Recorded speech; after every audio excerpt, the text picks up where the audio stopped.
পৰিৱেশে সৃষ্টি কৰিছে। ওপৰত মই বিশেষ ক'বলগীয়া নাই, কিন্তু কথাটো হৈছে যে এইবাৰ প্ৰথমবাৰৰ বাবে মই প্ৰতিনিধিৰ কাৰণে মই ভোট প্ৰদান কৰিলোঁ আৰু মই ভাবোঁ মই যিগৰাকী প্ৰাৰ্থীক ভোট প্ৰদান কৰিছোঁ সেইগৰাকী প্ৰাৰ্থী নিশ্চিতভাৱে বিজয়ী হ'ব আৰু যোৱা ৩৮টা বছৰে বঙাইগাঁও সমষ্টিত যেনেধৰণে উন্নয়নমূলক বা বিকাশৰ যাত্ৰা অব্যাহত আছিল একেধৰণে অব্যাহত থাকিব লাগিব। মই গাৰ্জেন পৰিৱৰ্তন হ'বলৈ নহয়, মই সাংসদ হিচাপে মই বঙাইগাঁও সমষ্টিত প্ৰতিনিধিত্ব কৰিছোঁ, গতিকে মই বঙাইগাঁও সমষ্টিৰ গাৰ্জেন হিচাপে মই নিজকে মই মানি ল'ম বা মই বিবেচনা কৰিম আৰু মই তেনেধৰণে কাম কাজবিলাক কৰিম আৰু যিগৰাকী প্ৰতিনিধি হ'ব সেইগৰাকীকে তাৰমানে মই তেনেধৰণে পৰিচালিত কৰিবৰ কাৰণে মই চেষ্টা কৰিম। আগতে যিদৰে আপুনি ভোট পাইছিলে একেদৰে আপোনাৰ প্ৰতিও ভোট পাবলৈ আপোনাৰ বিশ্বাস আছেনে? মোৰ সম্পূৰ্ণ বিশ্বাস আছে। কিমানমান ভোটত? নাই এতিয়া কথা কৈছে কিমানমান ভোটৰ জিকিব এই কথাটো মই এতিয়ালৈ ক'ব নোৱাৰিম, যে ভোটৰ হাৰটো কি হয় সেই কথাটোৰ ওপৰত নিৰ্ভৰ কৰিব। ভোটৰ হাৰ কমিলে যিখিনি ডিফাৰেঞ্চটো কমি যায় আৰু ভোটৰ হাৰ বাঢ়িলে ডিফাৰেঞ্চটো বাঢ়িব। কিন্তু মই ভাবোঁ যে 70-75% যদি ভোট পৰে তেতিয়াহ'লে আমি 35,000 ভোটৰ কৰিম। আগৰ পৰা ফাৰলি যাতে গৈ যি নিৰ্বাচনত প্ৰতিদ্বন্দ্বিতা কৰিছে তেওঁ কেনেকুৱা, তেওঁৰ পজিশ্যন কি হ'ব বুলি ভাবে?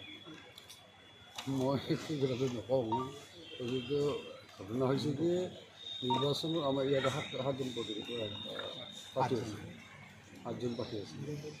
8জন প্ৰাৰ্থীয়ে তাৰমানে নিৰ্বাচন জয়ী হ'বলৈ চিন্তা চৰ্চা কৰে, তেনেধৰণে অংকটো কৰে, গতিকে তেওঁ নিশ্চয় তেনেধৰণে জিকি বুলি অংকটো কৰিছে। মই ডিফিনেটলি ভোটাৰ ৰাইজক আহ্বান জনাওঁ, তেওঁলোকৰ যিটো মতামত, তেওঁলোকৰ যিটো গণতান্ত্ৰিক অধিকাৰ ভোটাধিকাৰ তেওঁলোকে সাব্যস্ত কৰিবৰ কাৰণে মই বঙাইগাঁওবাসী ৰাইজক মই আহ্বান নিশ্চিতভাৱে জনাম আৰু তেওঁলোকে আহক, তেওঁলোকৰ পচন্দৰ প্ৰাৰ্থীগৰাকী তেওঁলোকে ভোটদান কৰি সমষ্টিটোক প্ৰতিনিধিত্ব কৰিবৰ কাৰণে সুযোগ। ছাৰ, কিছুদিন পূৰ্বে আপুনি কৈছিলে যে আপুনি ৰাজনীতিৰ পৰা অৱসৰ ল'ব আৰু এইবাৰ আপুনি নিৰ্বাচনত প্ৰচাৰতো অগপৰ প্ৰাৰ্থীৰ হৈ ভোট দিয়াৰ পৰিৱৰ্তে আপুনি কৈছে যে মিত্ৰজোঁটৰ প্ৰাৰ্থীৰ হৈ ভোট দিব লাগে, এই ধৰণৰ কথা উল্লেখ কৰি গৈ আছে। নাই আমি মিত্ৰজোঁটৰ প্ৰাৰ্থী আমিতো মই দেখিবলৈ ক'ম যে আমি মিত্ৰজোঁট আমি অসম গণ পৰিষদ ভাৰতীয় জনতা পাৰ্টি আৰু মিত্ৰজোঁট আমাৰ আছে, গতিকে আমি নিশ্চয় মিত্ৰজোঁটৰ প্ৰাৰ্থীজনক ভোট দিবৰ কাৰণে আহ্বান জনাম আৰু তেনেধৰণে মই আহ্বান জনাইছিলোঁ। ইয়াতে তাৰমানে মই সেই সম্পৰ্কত বা সেইটো কথাত তাৰমানে মই অৱসৰ লোৱা নোলোৱা কথাটো প্ৰতিনিধিত্ব হ'লে মই নিজেই বেছিভাগে মই কথাটো মই অৱগত কৰিছোঁ। আমি দেখিছোঁ অগপৰ আপোনাৰ কমলা কলিতা, সত্যব্ৰত কলিতাই বিজেপিৰ বিৰুদ্ধে সোচ্চাৰ হৈছিল আপোনাৰ পলাশবাৰী সমষ্টিত। আজি দুদিন পূৰ্বে বিজেপিৰ বিৰুদ্ধে অগপৰ দুই নেতাই আপোনাৰ বিজেপিৰ বিৰুদ্ধে মুকলি ভাষাত কথা কৈছিলে। মই এই কথাটো মই দেখিলে আমি যিহেতু মই মিত্ৰজোঁটত অৱস্থান গ্ৰহণ কৰিছোঁ, গতিকে মিত্ৰজোঁটৰ অৱস্থান গ্ৰহণ কৰিলে মিত্ৰজোঁটৰ যিটো ধৰ্ম সেই ধৰ্মটো পালন কৰিব। মই এইখিনিয়ে ক'ম আৰু মিত্ৰজোঁটৰ যিটো ধৰ্ম সেই ধৰ্মটো পালন কৰাটো উচিত। ৰাজহুৱা সভাত নাই এতিয়া মিত্ৰজোঁটৰ তেওঁলোকে যদি কোনোবাই যদি ৰাজহুৱা সভাত যদি মন্তব্য কৰিছে, এইটো মিত্ৰজোঁটৰ ধৰ্মটো পালন কৰাটো উচিত হৈছে।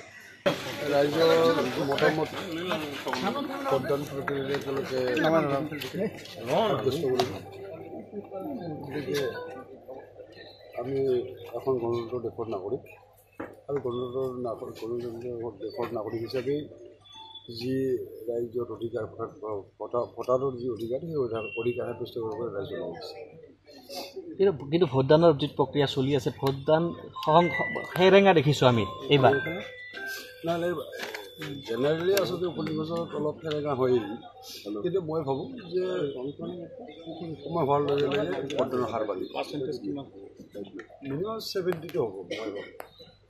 মানে ভোটদানৰ প্ৰক্ৰিয়া 70% হ'ব বুলি আশা কৰিছে। মই আশা কৰিছোঁ। ৰাতিপুৱাৰ ভাগত কি ওলাই আনে? MP ইলেকশ্যনত আমি দেখিছিলোঁ ৰাতিপুৱাৰ ভাগত যথেষ্ট ভিৰ হৈছিলে। তেতিয়া আচলতে মানুহে তেতিয়া আচলতে জেনেৰেল ইলেকশ্যন বেছি গুৰুত্ব দিয়ে, এনেধৰণে উপ নিৰ্বাচন অলপ কম গুৰুত্ব দিয়ে। কোন চৰকাৰ হওক কাৰ চৰকাৰ হওক কোন চৰকাৰ হওক ৰাইজে গমেই পায়, গতিকে সেইকাৰণে তেওঁলোকে তাৰমানে ৰাইজে অলপ অহাৰ কাৰণে চিন্তা কৰে। ৰাতিপুৱা আপুনি প্ৰায় 7টামান বজাত আহে, আজি অলপ পলমকৈ হ'ল কি ভোটাৰৰ বুজ ল'লে নেকি, কেনেকৈ দেখিছে? নাই মই বাকীখিনি সমষ্টিটোৰ বাকীবিলাক অঞ্চলৰ ঠিকেই তাৰমানে বিশেষ গ্ৰামাঞ্চলত ভোটাৰৰ সহায়। আগন্তুক দিনবোৰত কেনেকুৱা দেখিছে, ভৱিষ্যত কেনেকুৱা দেখিছে বঙাইগাঁও আপুনি? আজি কি ক'ব? বঙাইগাঁও আগন্তুক দিনত কেনে দেখিছোঁ কি দেখিছোঁ এইটোতো আজি কওঁতে যাব, কিন্তু তথাপিতো মই ভাবোঁ যে আগন্তুক দিনতো বঙাইগাঁও একে গতিকে গতিকে আপোনাৰ প্ৰতিদ্বন্দ্বিতা কাৰ লগত হ'ব বুলি ভাবি আছে? এইটোতো স্বাভাৱিক কথা কংগ্ৰেছৰ লগতে হ'ব। শৈলেন চৰকাৰে কিন্তু যথেষ্ট কম বুলি দাবী কৰিছে। সেইটো কথাটো হৈছে যে পৃথিৱীখন বহুত ডাঙৰ,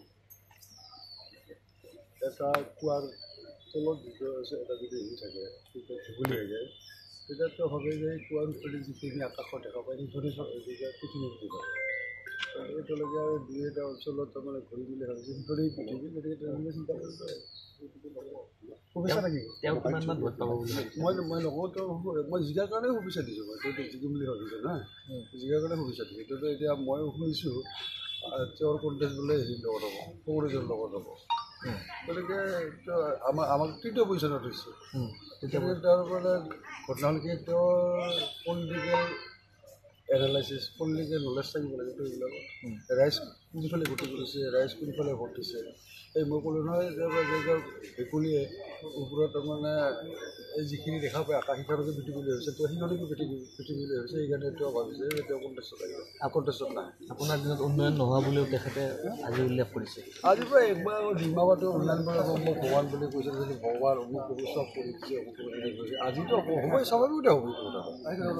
আজি হ'বই, মই তেওঁৰ বিষয়ে তেওঁৰ বিৰুদ্ধে মই একো নকওঁ, তেওঁ কৈ আছে মই থাকোঁ কৈ থাকোঁ বুলি। মই তাৰমানে দুৰ্বল যিবিলাক হেৰি অৱস্থা যেতিয়া থাকে, মানুহে যিহকে পায় সেইহকে তাৰমানে আক্ৰমণ কৰিব বিচাৰে, সেইটো হৈছে তেওঁ। আজিৰ দিনটোত কি ক'ব, কিমান ব্যৱধান নাই নাই, আজি কিন্তু মই এই মুহূৰ্তত নকওঁ, তাৰমানে ভোটৰ ব্যৱস্থা এতিয়া পোল পাৰ্চেণ্টেজৰ ওপৰত নিৰ্ভৰ কৰিছে। যদি পোল পাৰ্চেণ্টেজ যদি তাৰমানে MP লেখীয়া বা MLA লেখীয়াকৈ তাৰমানে পাৰ্লিয়ামেণ্ট লেখীয়া বা এছেম্বলি লেখীয়াকৈ যদি হয়, তেতিয়া ডেফিনেটলি 40+।